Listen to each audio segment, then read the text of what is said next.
역병, 탄저병 없고 고추가 주렁주렁 달리는 맛장만 방법을 알려드리겠습니다.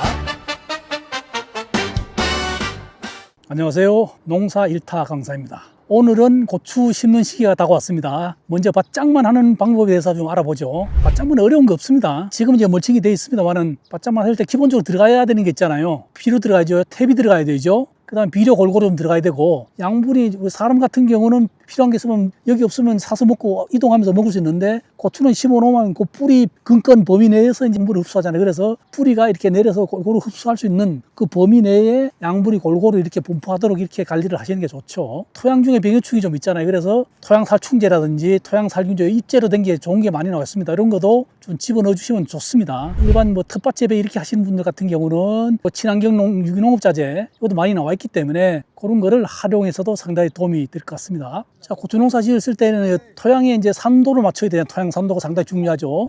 고추가 잘 자랄 수 있는 조건을 만들어줘야 되고, 산도가 적절해야 토양 병이 좀 적게 걸리고, 그렇기 때문에 보통 뭐 6.1에서 7.6 이렇게 얘기하는데, 가장 좋은 건 한 6.5 요 바운다리로 맞추시면은 별 무리가 없습니다. 또 일반적으로 토양 pH를 맞추는 이유가, 토양 중에 이제 우리가 그 양분이 많이 있잖아요. 여러 가지가 많이 있어도 양분이 효율적으로 흡수 이용할 수 있는 범위가 있거든요. 그래서 보통 중성에서 약산성 요쪽인데, 고추 같은 경우는 중성 가까이가 고추 생육에 좋기 때문에 그 범위 내에서 토양 pH를 맞추는 게 좋습니다. pH는 우리가 산도계가 있으면 좋은데, 그게 없으면은 토양 샘플을 채취해 가지고 가까운 기술센터나 이런 데 의뢰를 하셔도 되고요. 기술센터에 의뢰를 하시면은 우리가 12처방서까지 같이 해서 주기 때문에 그 기준으로 해서 토양 관리를 하시면 되겠습니다. 토양 중에 이제 벌레가 있거든요. 유충이. 그래서 특히 이제 고추 같은 경우는 거세미나방 유충 같은 경우는 고추를 심어 놓은 고추 요게 이제 그냥 잘라서 넘겨버리거든요. 그런 문제가 있기 때문에 그런 걸 토양 살충제를 미리 땅에다 주는 것도 상당히 도움이 되겠습니다.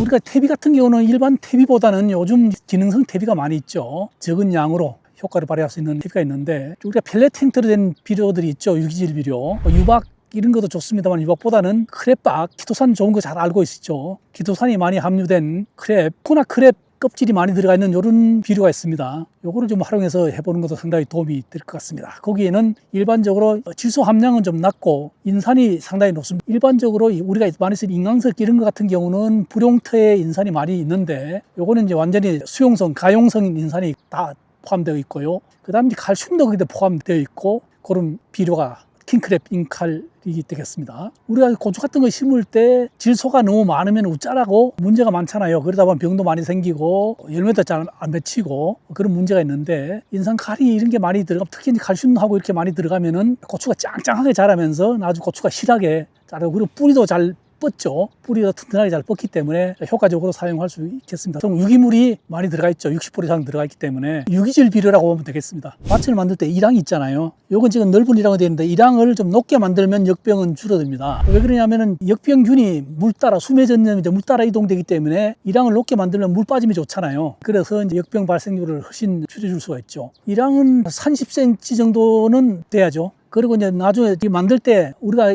갈잖아요. 깊이갈이.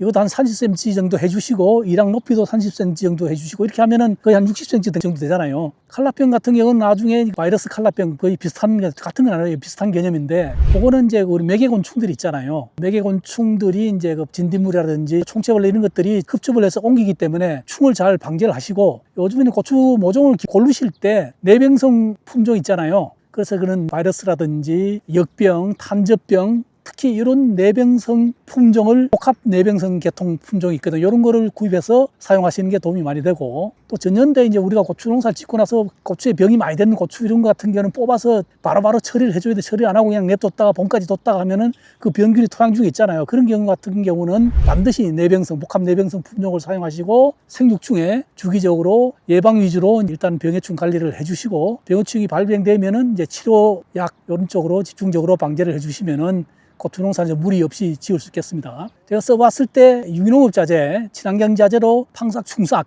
이런 것도 써보니까 상당히 도움이 많이 되더라고요. 일단 유기농업 자재고 안심하고 먹을 수도 있고, 써보니까 그 무리 없이 농사가 잘 되더라고요. 그 토양 중에 있는 밀도를 줄여주기 때문에 도움이 좀 되죠. 수시로 이제 관찰하면서 뒷면에 이런 데 이제 벌레가 있으면은 주기적으로 방제만 잘 하시면은 예방을 할 수 있겠습니다.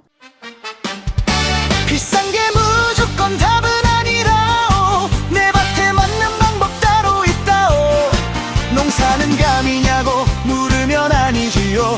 감도 필요하지만 검증이 먼저지요.